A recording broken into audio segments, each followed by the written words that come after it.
محمد مصطفیٰ سلوات.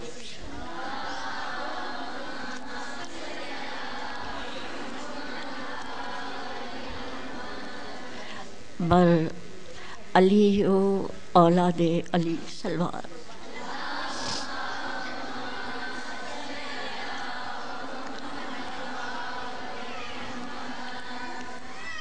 اعوذ باللہ من الشیطان الرجیم. بسم اللہ الرحمن الرحیم. الحمدللہ رب العالمین والصلاة والسلام علی اشرف الانبیاء والمرسلین سید الاولین والآخرین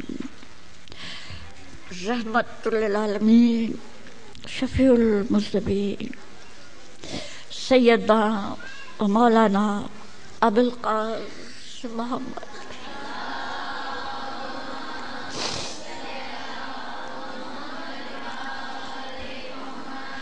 وعلی آلہ طیبین طاہرین المعصومین المظلومین صلوات.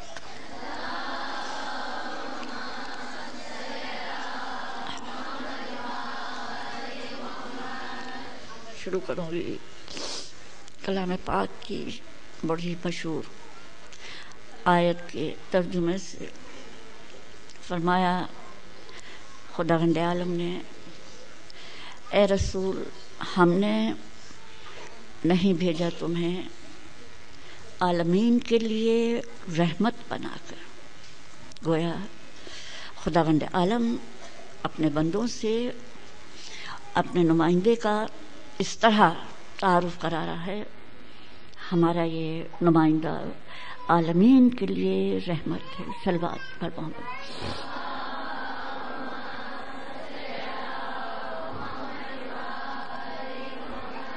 اور پالنے والے کا کرم ہے کہ یہ رحمتوں کا سلسلہ نسل بعد نسل چلتا رہا. اور اس سلسلہ مجالس میں ہم حضرت رحمت للعالمین کے چوتھے جانشین امام سید الساجدین کی مشہور دعائے مکارم الاخلاق پر آج چھٹی مجلس اپنی شہزادی کی بارگاہ اقدس میں پیش کر رہے ہیں. صلوات پر محمد.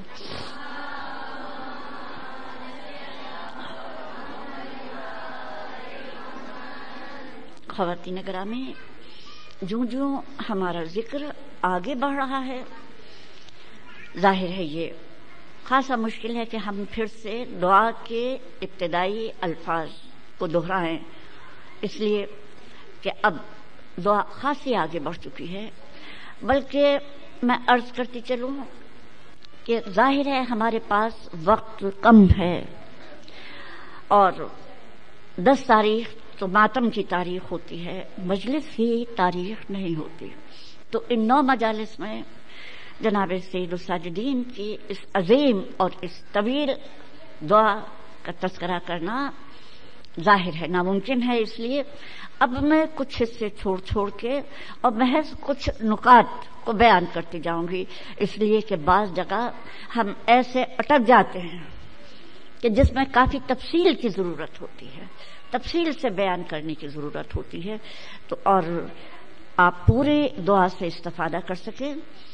ظاہر ہے یہاں میں نے تعارف کیا، پوری دعا سے استفادہ کر سکے، اس کے لیے ہم نے دعائے مکارم الاخلاق کے ترجمے ظاہر ہے کہ وہاں اسٹال پہ رکھے ہیں. ترجمے اردو زبان میں بھی ہیں، ترجمے انگریزی زبان میں بھی ہیں. دعائے مکارم الاخلاق کے متن کے ساتھ اس کے اردو ترجمے کی کتاب سے بھی موجود ہیں، انگریزی ترجمے بھی موجود ہیں. آپ لوگوں سے درخواست ہے کہ وہ دعائیں لے کر گھر جائیے اور انہیں بار بار پڑھیے. ظاہر ہے کہ میں اس سے پوری دعا کا متن بیان نہیں کر سکوں گی. صلوات پر محمد.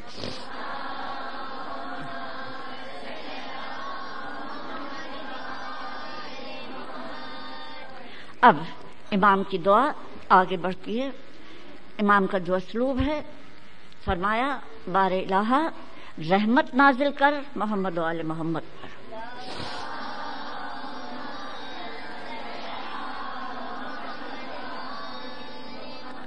اور اب دیکھیے، اب قابل غور الفاظ ہیں.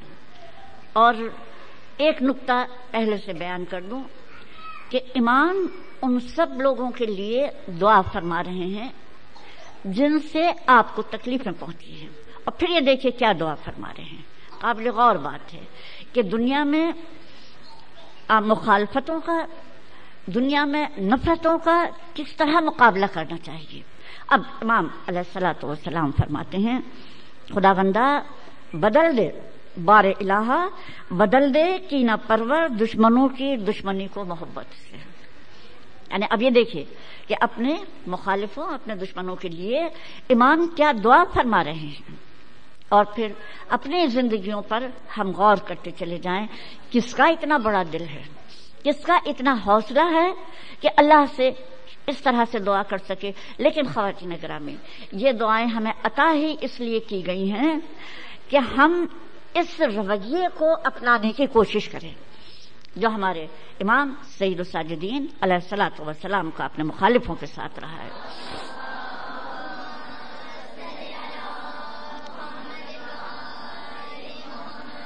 اور دعا کریں خداوند عالم سے، خداوندہ بدل دے کینہ پرور دشمنوں کی دشمنی کو محبت سے، اور سرکش حاسدوں کے حسد کو عافیت سے، الفت سے. اب خواتین گرامی، ہم جیسے لوگ، گنہگار لوگ، تنگ دل لوگ، تو اگر کوئی بلا وجہ دشمنی کرتا ہے تو ہم تو یہی تمنا کرتے ہیں خداوندہ اسے بدلہ دینا. بہت ہمارے یہ عام الفاظ ہیں جو اکثر ہماری زبان پہ آتے ہیں، ٹھیک ہے خدا بدلہ دے گا. لیکن مولا فرماتے ہیں خداوندہ بجائے انہیں بدلہ دینے کے، بجائے انہیں تکلیف پہنچانے کے، بجائے ان سے انتقام لینے کے، خداوندہ ایسا کر دے کہ کینہ پرور دشمنوں کی دشمنی الفت سے بدل جائے، سرکشوں کا حسد محبت سے بدل جائے، نیکوکاروں کی بے اعتمادی اعتماد سے بدل جائے، قرابت داروں کی عداوت رفاقت سے بدل جائے. اب خاص طور سے یہ غور فرمائیے، دعا کرنے والا معصوم ہے. دعا کرنے والا وہ ہے جس کی زبان سے یا جس کے ہاتھ سے کسی کو تکلیف نہیں پہنچی، اور جس کے ہاتھ سے کسی کو تکلیف نہیں پہنچی، اور جسے دوسرے تکلیف پہنچاتے رہے، کچھ اپنے کینے کی وجہ سے، کچھ اپنے حسد کی وجہ سے. ان کے لیے وہ معصوم یہ دعا کر رہا ہے کہ سرکشوں کا حسد محبت سے بدل جائے، پالنے والے بدل دے نیکوکاروں کی بے اعتمادی کو اعتماد سے، قرابت داروں کی عداوت کو رفاقت سے. صلوات پر محمد علیہ.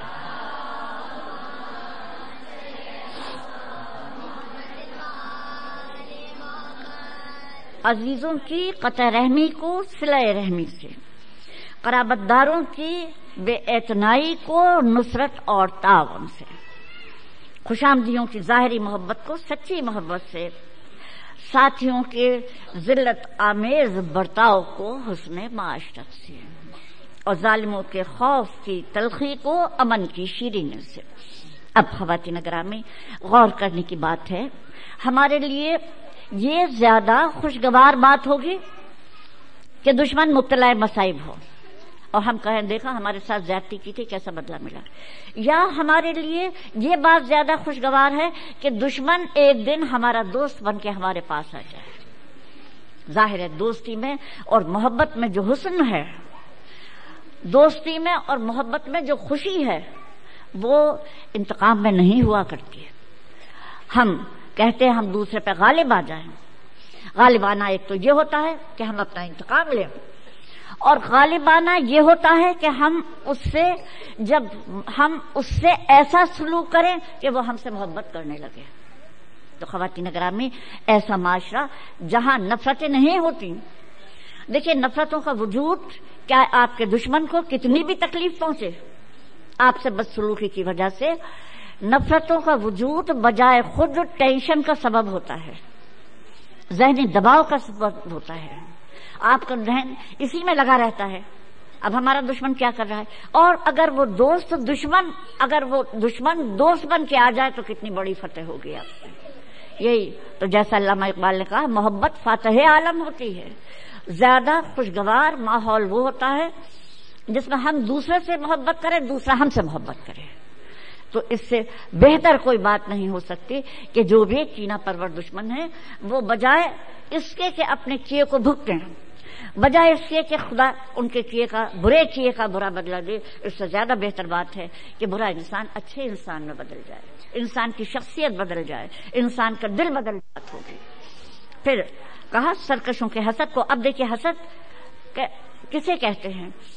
اس میں ایک چیز حسد ہوتی ہے، ایک چیز رشک ہوتی ہے. حسد کی ہمیشہ مذمت کی گئی ہے، اور آگے جب ہم آئیں گے مختلف اخلاقی برائیوں کا بیان ہوگا تو پھر حسد کے متعلق اس میں تفصیلی گفتگو کروں گی. باقی اس وقت اتنا بتاتی چلوں کہ حسد کے معنی یہ ہے کہ ہم کسی کے پاس نعمتیں دیکھیں تو ہمارا یہ جی چاہے کہ اس کے پاس سے نعمتیں ختم ہو جائیں، یہ نعمتوں سے محروم ہو جائے. ایک چیز رشک ہوتی ہے. رشک یہ کہ ہم کسی کے پاس کوئی نعمت دیکھیں، ہمیں حق پہنچتا ہے کہ ہم خدا سے یہ طلب کریں، خدا بندہ ہمیں بھی ان نعمتوں سے نواز. اللہ کے خزانے میں کمی تو نہیں ہے. دوسرے کو جس نعمتوں سے نوازا وہ ہمیں بھی اس نعمت سے نواز سکتا ہے. تو یہ تو رشک کی بات ہے. ہمارا حق ہے یہ کہ ہم خدا بند عالم سے یہ مانگے کہ پالنے والے جیسے تو نے اسے نوازا ہے ایسا ہی ہمیں نواز، جس طرح تو نے اس کی مشکلات کو دور کیا ہماری مشکلات بھی دور کر. لیکن حسد یہ ہے کہ ہم یہ تمنا کرنے لگے کہ دوسرے کے پاس جو کچھ ہے وہ چھن جائے، کیا ہمیں کچھ نہ ملے. تو خواتین گرامی یہ حسد جو ہے یہ دل کا مرض ہوتا ہے. اب امام علیہ الصلوۃ والسلام فرماتے ہیں کہ خدا بندہ ایسا کر کہ سرکشوں کا حسد محبت میں بدل جائے.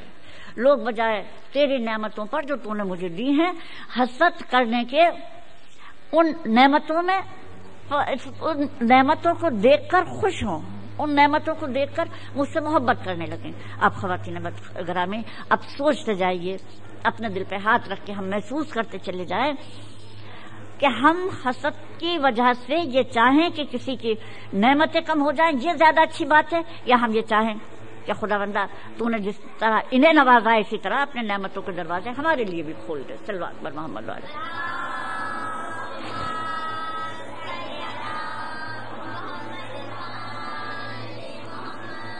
اور خدا بندہ بدل دے قرابت داروں کی قطع رحمی کو صلہ رحمی سے. اچھا اب دیکھیے صلہ رحمی کا کیا مطلب ہے. اب کلام پاک میں اکثر جگہ آیا ہے جہاں انسانوں کے مختلف طبقات کے حقوق ہمیں بتائے گئے، تو اس میں والدین کے بعد پھر بتایا گیا رشتہ داروں، والدین کے ساتھ حسن سلوک کرو اور رشتہ داروں کے ساتھ حسن سلوک کرو. تو اب یہ دیکھیں رشتہ داروں کے ساتھ حسن سلوک کرنا، رشتہ داروں سے تعلقات کو مضبوط رکھنا، یہ جو ہے یہ صلہ رحمی ہے. قطع رحمی یہ ہے کہ ہم رشتہ داروں سے دور ہٹتے چلے جائیں، جیسا ہم آج کل کے زمانے میں دیکھ رہے ہیں. اور اس سلسلے میں میں عرض کروں کہ خداوند عالم نے صلہ رحمی کا جو حکم دیا ہے یہ انسانی معاشروں کے لیے اور افراد کی فلاح کے لیے دیا ہے. یعنی صلہ رحمی کے متعلق کہا گیا کہ صلہ رحمی سے عمریں طویل ہوتی ہیں اور بستیاں آباد ہوتی ہیں. اور اس کا ہم بڑے یعنی محض منطقی سطح پر اگر تجزیہ کریں کہ صلہ رحمی سے کیوں عمریں طویل ہوتی ہیں. ظاہر رشتہ داروں میں جب آپس میں تعلقات قریبی ہوتے ہیں، جب محبت کے تعلقات ہوتے ہیں تو ان سے ہمیں خوشی ملتی ہے، انہیں ہم سے خوشی ملتی ہے، اور ہم اپنے آپ کو مضبوط محسوس کرنے لگتے ہیں. یہ جو آج کل ہم دیکھتے ہیں تنہائی کا احساس ہے، ہر ایک تنہائی پر سر پیٹ رہا ہے.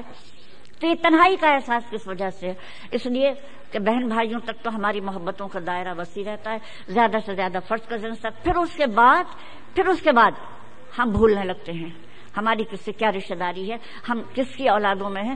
اب اس کی وجہ سے، اس دوریوں کی وجہ سے جو ہم اپنے آپ کو تنہا محسوس کرتے ہیں، اور یہ تنہائی محسوس کرنا نہ صرف ہمارے لیے تکلیف کا سبب ہے بلکہ میں عرض کروں یہ بہت سی بیماریوں کا بھی سبب ہے، بہت سی بیماریوں کا سبب ہے. آج ہر ایک ٹینشن لیے بیٹھا ہے. بھائی ٹینشن کیسی؟ یعنی خواتین کے لیے تو کوئی ٹینشن کوئی معنی نہیں رکھتے. پہلے اتنے بڑے گھروں میں رہتی تھی، مختلف عزیزوں کے درمیان مختلف سیاست بھی چلا کرتی تھی، لیکن ٹینشن عورتوں کی زبان سے کبھی نہیں سنا تھا. اب ہر ایک ٹینشن میں مبتلا ہے، بلڈ پریشر میں مبتلا ہے، اور یہ جتنی بھی بیماریاں ہیں، یہ ٹینشن کی، یہ ذہنی دباؤ کی، یہ بلڈ پریشر کی، اس کی محض جسمانی وجہ نہیں ہے بلکہ اس کی نفسیاتی وجہ بھی ہوا کرتی ہے۔ نفسیاتی وجہ یہ کہ ہر وقت ہم اپنے دماغ پر بوجھ محسوس کرتے ہیں، اپنے آپ کو تنہا محسوس کرتے ہیں، اپنے آپ کو مددگار محسوس، اپنے چاروں طرف اپنے مددگار نظر نہیں آتے۔ تو اب ہمیں احادیث معصومین میں اور آیات الہی میں بار بار اس بات کی فضیلت بتائی گئی ہے، دیکھو صلہ رحمی کرو، عزیزوں کے قریب رہو۔ جناب امیر المومنین نے فرمایا دیکھو تمہارے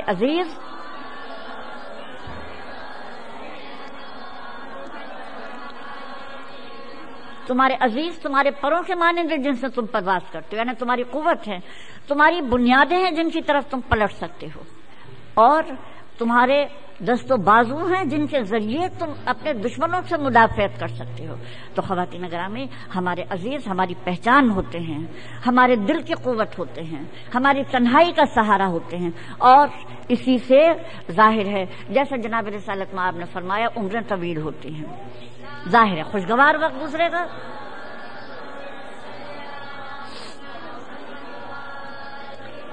بغیر ٹینشن کے وقت گزرے گا تو عمریں بھی طویل ہوں گی، بستیاں بھی آباد ہوں گی۔ اب ہم دیکھتے ہیں کہ جناب امام سید الساجدین اپنے ان عزیزوں کے لیے جنہوں نے قطع رحمی کی ہے، جنہوں نے تعلقات دور کر لیے ہیں، ان کے لیے دعا فرماتے ہیں خداوندہ انہیں توفیق دے کہ یہ صلہ رحمی کرنے لگیں۔ یعنی دیکھیے امام علیہ الصلوۃ والسلام اپنے مخالفوں کے لیے، اپنے تکلیف پہنچانے والوں کے لیے بد دعا نہیں کر رہے، بلکہ یہ دعا کر رہے ہیں کہ ان کی یہ برائیاں ختم ہو جائیں، وہ بہتر انسان بن جائے، اس لیے کہ بہتر انسان بننا ہی نہ صرف یہ کہ خدا کی نظر میں پسندیدہ ہے، بلکہ بہتر انسان بن کر ہی ہم زیادہ پرسکون، زیادہ باسعادت زندگی گزار سکتے ہیں۔ صلوات پر محمد۔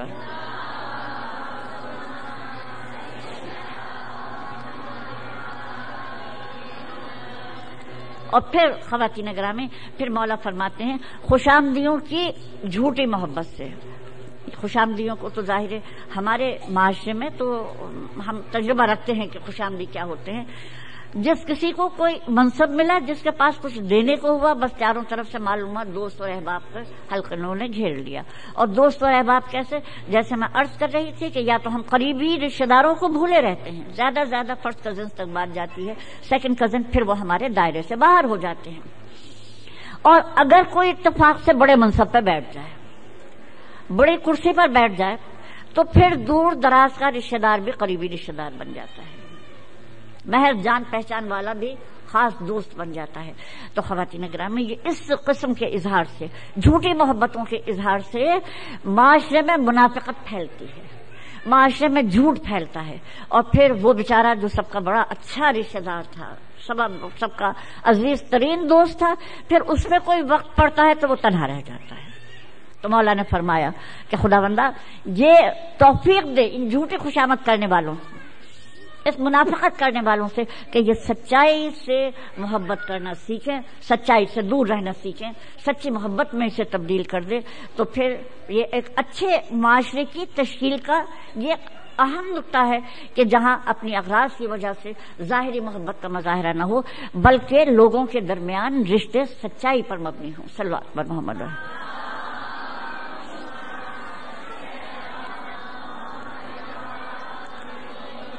پھر آپ نے فرمایا اور بدل دے قرابت داروں کی بے اعتنائی کو نصرت و تعاون سے، یعنی رشتہ داری کا یہی مقصد ہوتا ہے، ایک دوسرے کی مدد کریں، ایک دوسرے کے ساتھ تعاون کریں۔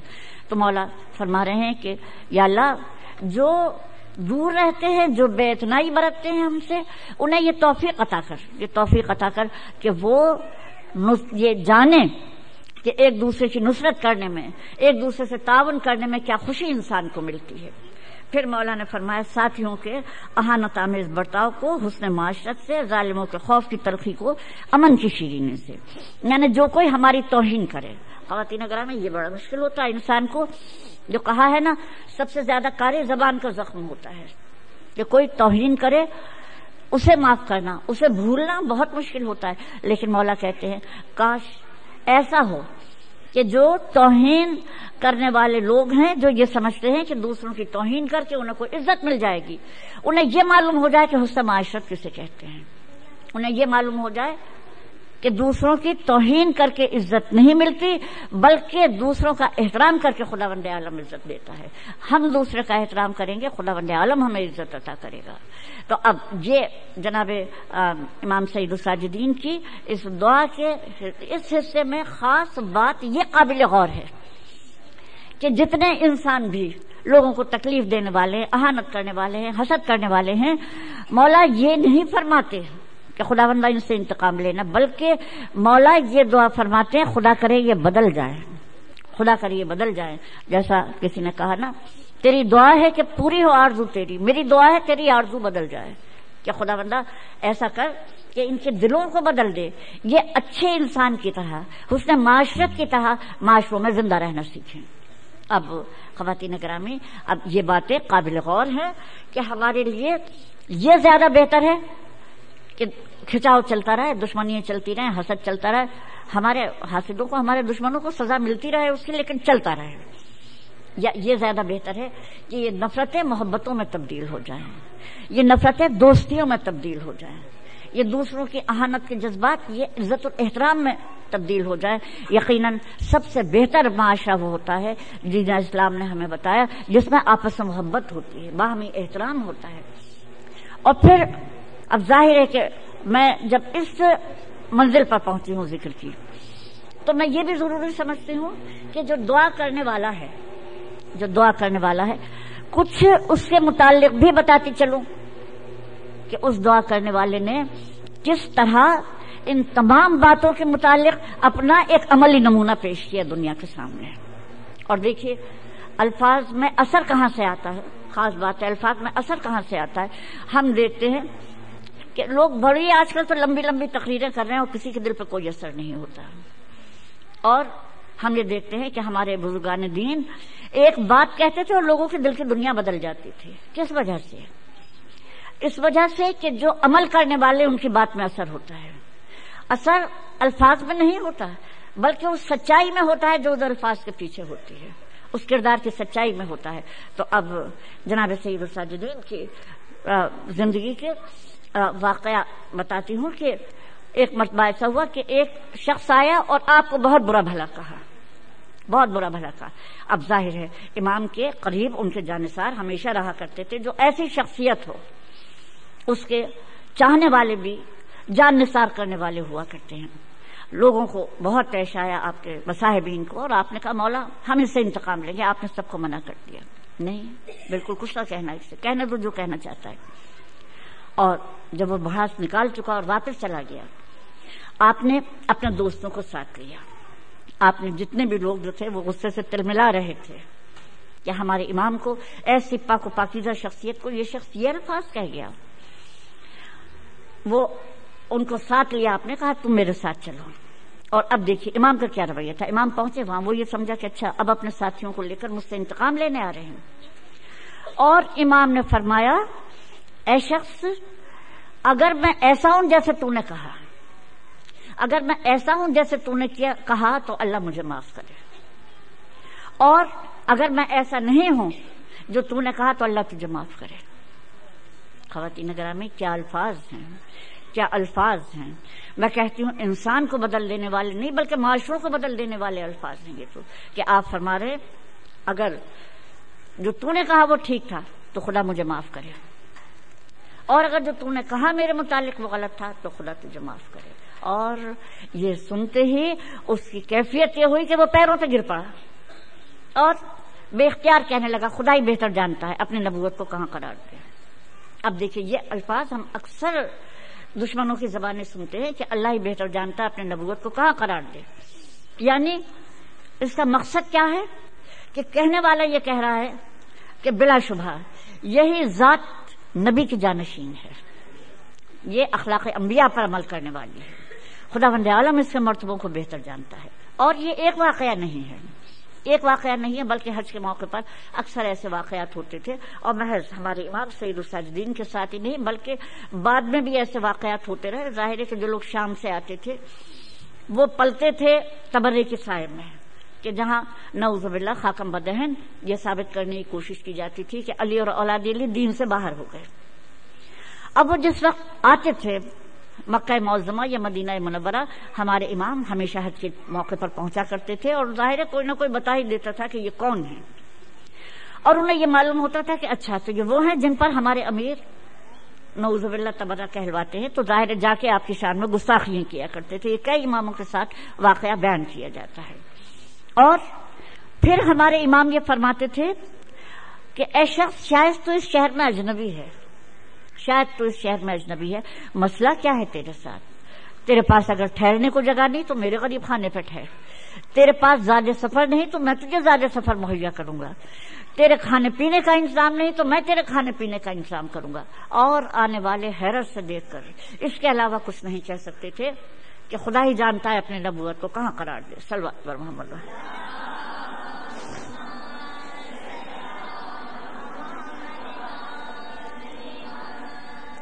تو اب دیکھیے یہ جو میں نے الفاظ دہرائے اپنے امام کی دعا کے، یہ تو وہ ہیں جو امام علیہ الصلوۃ والسلام اللہ سے دعا مانگ رہے ہیں، یعنی اپنے دشمنوں کے لیے دعا مانگ رہے ہیں، اپنے حاسدوں کے لیے دعا مانگ رہے ہیں، اپنے توہین کرنے والوں کو دعا مانگ رہے ہیں۔ اور کیا دعا مانگ رہے ہیں؟ کہ خداوندہ یہ اچھے انسان بن جائیں، یہ اپنی برائیاں چھوڑ کر اچھے انسان بن جائیں، اس لیے کہ جس پہ زیادتی بھی کی جاتی ہے اس کے لیے اس سے زیادہ خوشی کا موقع کوئی نہیں ہوتا کہ کوئی اس کا دشمن، کوئی اس کی توہین کرنے والا اس سے آ کر گلے مل جائے، یعنی اس سے بڑی فتح کوئی نہیں ہوتی کہ ہمارے دشمنوں کی قلب ماہیت ہو جائے، ہمارے دشمنوں کی دشمنی محبتوں میں بدل جائے۔ اب پھر اس کے بعد اب امام علیہ الصلوۃ والسلام کے دعا کا اگلا حصہ ہے۔ اب اس میں آپ اپنے عفو درگزر کا ذکر کر رہے ہیں کہ خداوندہ میں نے یہ تو دعا مانگی کہ جو میرے دشمن ہیں وہ دوست ہو جائیں، جو مجھے تکلیف پہنچانے والے ہیں وہ ظاہر ہے کہ اب تکلیف پہنچانے سے باز آ جائیں، وہ مختلف انسان بن جائیں۔ اب امام علیہ الصلوۃ والسلام اپنے لیے دعا مانگ رہے ہیں، اپنے لیے دعا مانگ رہے ہیں کہ پالنے والے مجھے کیا چاہیے۔ اب دیکھیے یہ یعنی ہم تصور نہیں کر سکتے کہ امام علیہ الصلوۃ والسلام اتنے عفو درگزر کی اتنی عظیم منزل پر، ظاہر ہے کہ خداوند عالم نے ان کو عطا کیا تھا، اتنی بلندی عطا کی تھی۔ انسان چھوٹا موٹی بھی بات معاف کر دے تو بہت بڑی بات سمجھی جاتی ہے، لیکن اب خداوند عالم نے ہمیں ہر جگہ عفو درگزر کا سبق دیا اور یہ کہا کہ دیکھو دوسروں کی غلطیوں کو معاف کر دیا کرو، کیا تم یہ نہیں چاہتے کہ قیامت میں خدا تمہاری غلطیوں کو معاف کر دے؟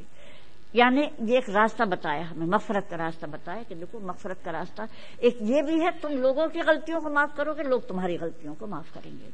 اب دیکھیے اب امام جو دعا مانگ رہے ہیں تو آپ نے فرمایا خداوندہ مجھے اس امر کی توفیق دے، یعنی میں کیسا رویہ رکھوں اپنے دشمنوں کے ساتھ، میں اپنے غیروں کے ساتھ کیسا رویہ رکھوں۔ تو آپ نے فرمایا خداوندہ مجھے اس بات کی توفیق دے کہ جو میرے ساتھ مکر و فریب کرے اس کے ساتھ خیر خواہی کروں۔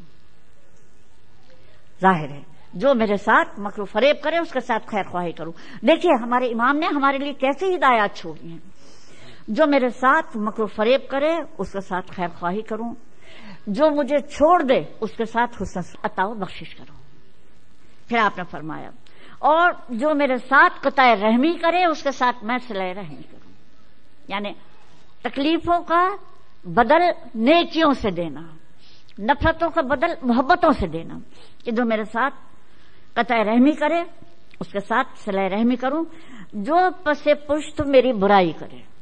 خواتین گرامی اس بات پہ بڑا دل دکھتا ہے جب پتہ چلے کہ جی کسی نے ہمارے متعلق کیا کیا کہا ہے، ایسی باتیں کہی کہ جن ہمیں یعنی جو ہم سے کبھی بھی سرزد نہیں ہوئی، لیکن مولا نے فرمایا جو پس پشت میری برائی کرے اس کا ذکر خیر کروں۔ دل بڑا کیجیے خواتین کرام، میں بھی اور آپ بھی، یہ ہماری دل کی تنگیوں نے ہماری زندگی بڑی تکلیف دہ بنا دی ہے۔ جتنا دل بڑا ہوگا نا اتنا ہی دل پہ سے بوجھ کم ہوتا چلا جائے گا۔ کہ مولا فرما رہے ہیں جو پس پشت میری برائی کرے اس کا ذکر خیر کروں اور حسن سلوک پر شکریہ ادا کروں اور اس کی برائی سے چشم پوشی کروں، یعنی اس کی برائی دیکھوں ہی نہیں۔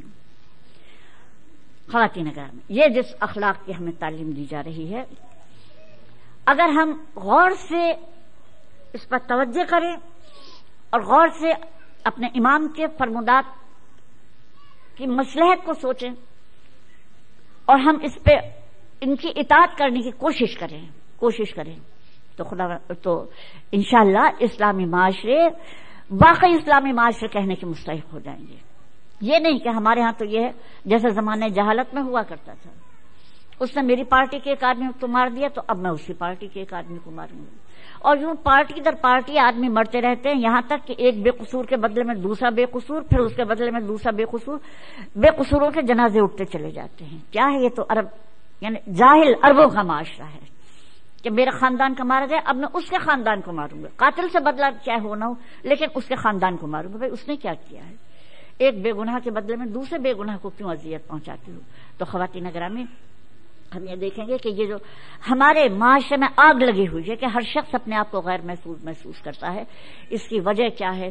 دلوں کی تنگی کہ نفرت کے نعرے ہمارے ماحول میں جنگل کی آگ کی طرح سے پھیلتے ہیں. خداوند عالم ہمارے دل کی تنگیوں کو دور کرے اور ہم امام علیہ الصلوۃ والسلام کے ان فرمودات کو بار بار یاد کرتے رہیں کہ ہمارا امام وہ تھا، اور دیکھیں یہی کردار تھا جس نے دنیا کو فتح کر لیا. کتنا اس ذکر کو مٹانا چاہا، کتنا ان ناموں کو مٹانا چاہا، لیکن یہ نام آج بھی تاریخ عالم میں جگمگا رہے ہیں. کس وجہ سے؟ اپنے قوت کردار کی وجہ سے. کہ ایک دفعہ پھر میں دہراتی ہوں کہ خداوندہ مجھے اس امر کی توفیق دے، جو میرے ساتھ مکر و فریب کرے اس کے ساتھ خیر خواہی کروں، جو مجھے چھوڑ دے اس کے ساتھ حسن سلوک کروں، جو مجھے محروم کرے اس کا بدلہ عطا و بخشش دوں، جو قطع رحمی کرے اس کا بدلہ میں صلہ رحمی سے دوں، اور جو پس پشت میری برائی کرے اس کا ذکر خیر کروں، حسن سلوک کروں، اور اس کے حسن سلوک پر شکریہ ادا کروں، اور اس کی برائیوں سے چشم پوشی کرتا ہوں. نہ برائیاں دیکھیں گے، نہ یہ دل چاہے گا کہ اس کی برائیاں ہم بھی چار لوگوں میں بیٹھے کریں. تو خواتین گرامی، اور پھر جب یہ الفاظ پڑھنے کے بعد میں سوچتی ہوں کہ امام نے کس طرح اس پر عمل کیا. دیکھیں یہ کچھ فرمودات، کچھ ہدایات ہیں، اور خدا ہمیں اطاعت کی توفیق دے، لیکن ہم اطاعت کی توفیق بھی کریں گے تو ان الفاظ سے بہت نیچے رہیں گے، بہت نیچے رہیں گے. اور امام کی شخصیت وہ ہے جو ان الفاظ سے بھی بہت بلند ہے، اور اس کے لیے میں ایک دو واقعات بیان کر کے ظاہر ہے اپنی گفتگو کو ختم کرنا چاہوں گی. کہ واقعہ ہرہ کا میں نے ذکر کیا تھا آپ سے کہ جب بنو امیہ کے خلاف اہل مدینہ نے بغاوت کی تھی، یزید کی خلافت کے خلاف، اور ظاہر ہے کہ مدینے والے جو تھے وہ بنو امیہ کے دشمن ہو گئے تھے، اور بنو امیہ کو اپنی جانیں بچانی ناممکن نظر آتی تھی. اب ظاہر ہے مروان بن حکم جس وقت اس نے نہ صرف اپنی بلکہ اپنے عورتوں اور بچوں کی بھی جان خطرے میں دیکھی، اب وہ پہنچے ان لوگوں کے پاس جو ان سے ہمیشہ فائدے حاصل کرتے رہے تھے. ہماری زبان میں اسے چمچے کہتے ہیں، خوشامدی کہتے ہیں. اب پہنچے اپنے خوشامدیوں کے جو ہمیشہ فائدے حاصل کرتے رہے تھے کہ ہمارے بچوں کو پناہ دے دو، عورتیں ہیں بچے انہیں پناہ دے دو. کوئی پناہ دینے پہ راضی نہیں ہوا. کون اپنے آپ کو خطرے میں ڈالتا؟ اور پھر اسے کس کی یاد آئی؟ امام سید الساجدین کی. ان کی بارگاہ میں پہنچا، اور میری جان قربان ہو جائے اس پر، ہمارا تصور بھی وہاں تک نہیں پہنچ سکتا کہ جناب سید الساجدین میں ینبو میں جو آپ کی زمینیں تھیں وہاں پر مروان کے اہل خانہ کو پناہ دی. مروان کو اہل خانہ کوئی پناہ نہیں دی، بلکہ تاریخیں لکھتی ہیں کہ جب اندھیرا ہو جاتا تھا اور جب تلواریں چلنی بند ہو جاتی تھیں تو عورتوں اور بچوں کے گروہ اس اندھیرے میں جناب سید سجاد کے گھر آتے ہوئے دیکھے جاتے تھے ینبو میں. اور تقریباً 400 گھرانوں کی آپ نے کفالت کی ہے. اور یہ کون لوگ تھے؟ ان میں زیادہ تر جو تھیں بنو امیہ کی خواتین تھیں، زیادہ تر آپ کے دشمنوں کی خواتین تھیں. اور مروان بن حکم خواتین گرامی کون ہے؟ یہ وہی تو شخص ہے جسے جناب رسالت مآب نے مدینے سے باہر نکال دیا تھا. یہ وہی شخص ہے جو جناب امیر المومنین سے صفین میں لڑنے آیا تھا. اور یہ وہی شخص ہے جس نے مدینے میں جس وقت حاکم مدینہ نے امام حسین سے بیعت طلب کی ہے، تو یہی شخص ہے جس نے سب سے پہلے امام علی مقام کے قتل کا مشورہ دیا تھا. یہی وہ شخص ہے کہ جو امام حسن کی شہادت کے وقت مدینے کا گورنر تھا، اور اس نے امام حسن کے جنازے پہ تیر چلوائے تھے. خواتین گرامی، اتنا بڑا دشمن، اس عظمت کردار کا اندازہ تو کیجئے کہ اتنا بڑا دشمن اگر کسی سے اسے کرم کی امید ہے تو اس سے جسے سب سے زیادہ اذیتیں پہنچائی تھیں، ناقابل بیان اذیتیں پہنچائی تھیں. خود سوچیں، ہمارے کسی عزیز کو ہمارے باپ کے لیے کوئی قتل کا مشورہ دے، ہم کس حد تک اسے معاف کر سکتے ہیں؟ نہ کہ جب زمانہ اس کے خلاف ہو رہا ہے تو جناب سید الساجدین میری جان قربان ہو جائے اپنے امام پر کہ آپ کا دروازہ بدترین دشمنوں کو بھی پناہ دینے کے لیے کھلا ہوا ہے. صلوات پر محمد.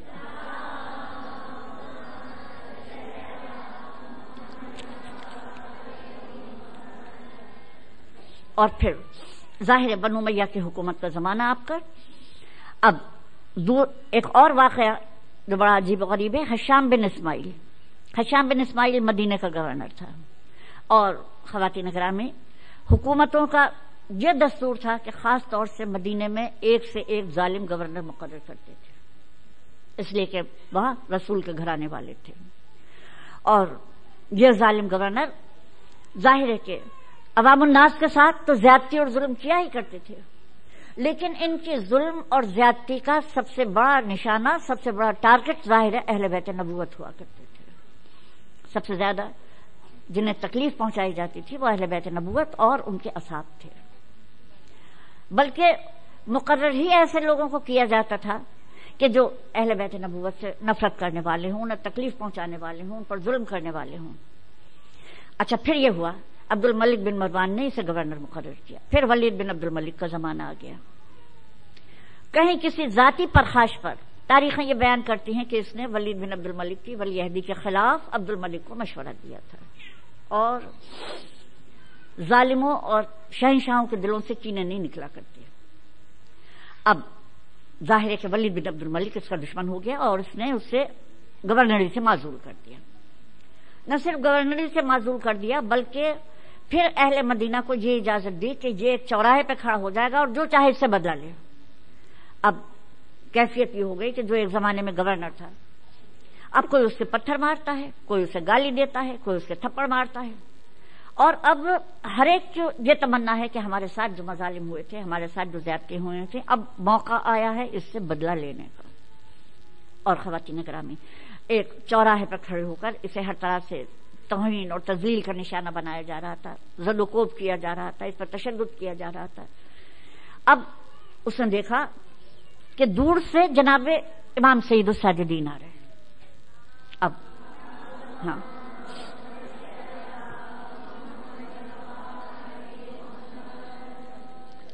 امام سید الساجدین تشریف لا رہے ہیں. اب یہ ڈرا کہ ان پہ تو میں نے سب سے زیادہ مظالم کیے تھے، ان کی تو میں نے سب سے زیادہ توہین کرنے کی کوشش کی تھی. یہ آئیں گے تو پتہ نہیں ان کے جو 7 لوگ آ رہے ہیں وہ میرے ساتھ کیا سلوک کریں. اور امام کے ساتھ جو لوگ تھے، امام نے انہیں منع کر دیا، خبردار اس سے کچھ نہ کہنا، خبردار اس سے کچھ نہ کہنا. اور پھر اس کے بعد آپ نے اسے کاندھے پہ ہاتھ رکھا. خواتین گرامی کاندھے پہ ہاتھ رکھا اور فرماتے ہیں، ہشام اس تمہاری مشکل کے وقت میں تمہاری کوئی مدد کر سکتا ہوں، اس تمہاری مشکل کے وقت میں تمہاری کوئی مدد کر سکتا ہوں. اور پھر امام نے فرمایا، اگر تم نے بیت المال کا کچھ پیسہ خرد برد کیا ہو تو مجھے بتاؤ، میں ادا کرنے کو تیار ہوں. اب دیکھیے اس میں 2 باتیں ہیں. ایک تو جو پیسہ اس سے اوپر ظاہر اسے دینا تھا اور حکومت اس سے لیتی جبرن، ایک تو آپ اس کا وہ قرض اتار رہے ہیں، یہی بہت بڑی بات ہے. اور دوسری طرف آپ یہ بھی بتا رہے ہیں، دیکھو بیت المال امانت مسلمین ہوتا ہے، امانت مسلمین ہوتا ہے، اس میں خیانت کرنے کا کسی کو حق نہیں. تو امام علیہ الصلوۃ والسلام غور کی بات ہے کہ نہ صرف دنیاوی مشکلات سے اسے نجات دلانا چاہتے ہیں، نہ صرف لوگوں کی ظاہر ہے کہ لوگوں کے سب و شتم سے اسے نجات دلانا چاہتے ہیں، بلکہ خدا کے ہاں جو اس نے گناہ کیا ہے خیانت کر کے، خدا کے حضور میں جو اس نے گناہ کیا خیانت کر کے، آپ چاہتے ہیں یہ جائے تو اس گناہ سے بھی ہلکا ہو جائے، یعنی دنیا کے گناہ سے بھی ہلکا ہو جائے، قیامت کے گناہ سے بھی ہلکا ہو جائے. اور پھر وہی جملہ تاریخ لکھتی ہے کہ بے اختیار اس نے کہا، خدا ہی جانتا ہے کہ اپنے نبوت کو کہاں قرار دے. کہ خداوند عالم بلا شبہ وہی اپنے انبیاء کا اور انبیاء کے جانشین کا انتخاب کرنے والا ہے، وہی جانتا ہے بہتر کہ اللہ کے رسول کے راستے پر چلنے والے کون لوگ ہیں. ان واقعات کو سنتے ہیں تو خواتین گرامی یہ واقعات جو آپ نے کر کے دکھائے، یہ ہمیں ان الفاظ سے بھی کہیں اونچے نظر آتے ہیں کہ امام سید الساجدین عمل کر کے نہ دکھاتے تو ہم اس انتہا تک نہیں پہنچ سکتے تھے، ہمارا تصور یہاں تک نہیں پہنچ سکتا تھا. اور پھر ایک واقعہ ایک واقعہ جیسے میں دوسری مجلس میں بتا چکی ہوں کہ یزید کے زمانے میں کس طرح اہل مدینہ کو تخت و تاراج کیا گیا، اور پھر اس کے بعد یزید کی فوجوں نے مکہ معظمہ پہ چڑھائی کر دی، اور 14 ربیع الاول کو یزید کے مرنے کی خبر آئی۔ اب ظاہر ہے کہ جب ان ظالموں کا پشت و پناہ ختم ہو گیا، ان کے بھی حوصلے ٹوٹ گئے، اور اب لوگوں کے بھی حوصلے بڑھ گئے، اور جنہوں نے اتنے ظلم کیے ہوں ان کے ہم سمجھ سکتے ہیں کہ ان کے خلاف کتنا لوگوں میں نفرت کا جذبہ ہوگا۔ یزید کے فوجی واپس بھاگنے لگے، اور لوگوں کی نفرت کا یہ عالم تھا کہ کوئی ان کے جانوروں تک کو دانا اور پانی دینے کو تیار نہیں تھا۔ حسین بن نمیر سالار لشکر تھا۔ حسین بن نمیر نے دیکھا ایک شخص اونٹوں پر کچھ آدمیوں کے کھانے کی چیزیں، کچھ جانوروں کا چارہ لیے ہوئے صحرا کی طرف سے آ رہے ہیں۔ یہ گھبراہٹ میں پہنچا اس کے پاس اور پوچھنے لگا اس کھانے اور اس چارے کی کیا قیمت لوگے؟ آنے والے نے وہ چیزیں اس کے آگے پھینک دی۔ اگر تم ضرورت مند ہو تو مفت لے لو، اگر تم ضرورت مند ہو تو مفت لے لو۔ حسین بن نمیر نے غور سے دیکھا اس دشمنی اور نفرتوں کی یلغار میں یہ کون ہے؟ دیکھا امام سید الساجدین ہے۔ گھبرا کر کہا آپ نے شاید مجھے پہچانا نہیں۔ مولا نے کہا نہیں، میں نے تجھے پہچان لیا، میں نے تجھے پہچان لیا، تو حسین بن نمیر ہے نا؟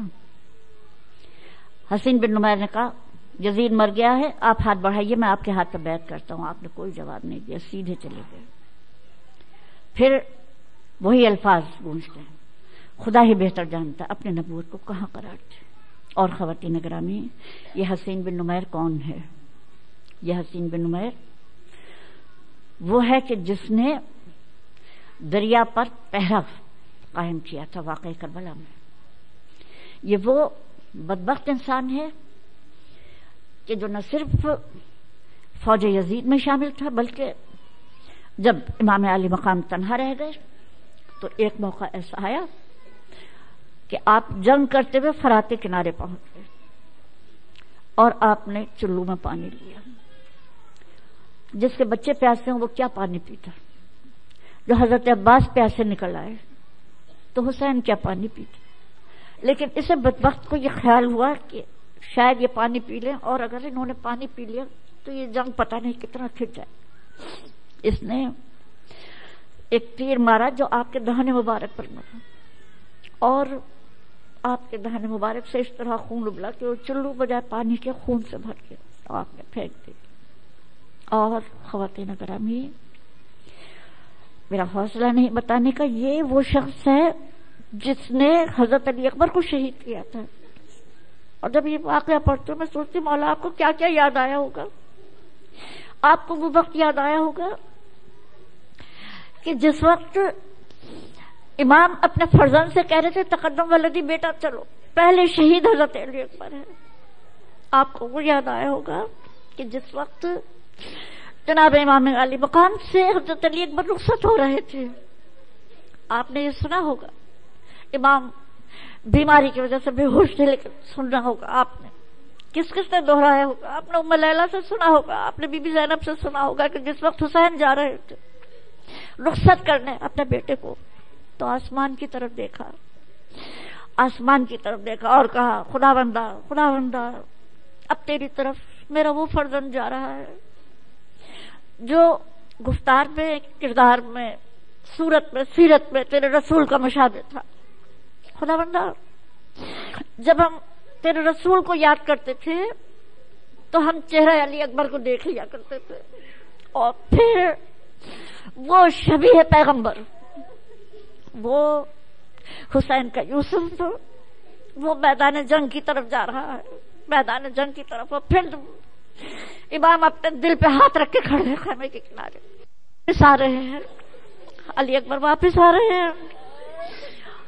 آپ تھوڑی دیر کو آپ کا چہرہ بحال ہو گیا، لیکن علی اکبر نے آن کر کیا سوال کیا، بابا قیامت کی پیاس لگی، بابا پیاس سے مجھے مار ڈالا ہے، اور اس پر ہتھیاروں کی گرمی، اس پر دھوپ کا صدمہ، تھوڑا سا پانی مل جاتا۔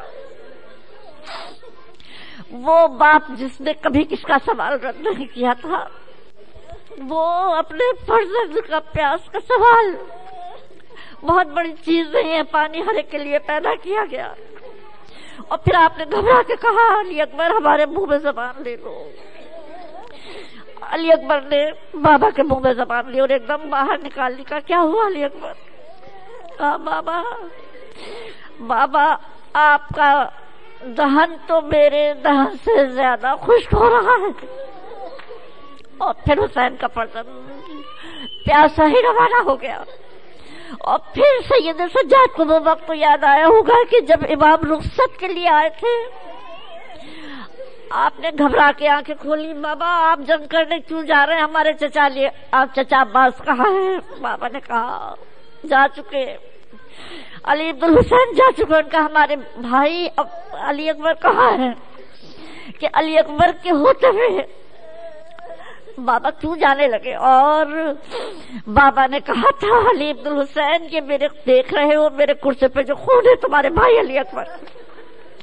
خواتین اکرامی میری جان قربان ہو جائے اپنے اس آقا پر جس سے سارے یہ منظر یاد ہو گئے، جس نے کہا تھا میرے گھرانے کے 18 یوسف صبح سے دوپہر شہید ہو گئے. خدا بندہ پالنے والے صدقہ شبیہ پیغمبر کا، صدقہ حسین کے یوسف کا، ان ماؤں کو صبر عطا کرنا جن کے بیٹے ذکر حسین پہ قربان ہو گئے. خدا بندہ ان ماؤں کو سکون عطا کرنا، بے حساب اجر دینا جنہوں نے اپنے جگر گوشوں کو حسین پہ قربان کر. گھر سے کسی جوان کا جنازہ نہ اٹھے. پالنے والے اب کوئی ماں اپنے جوان کو نہ روئے. محمد و آل محمد.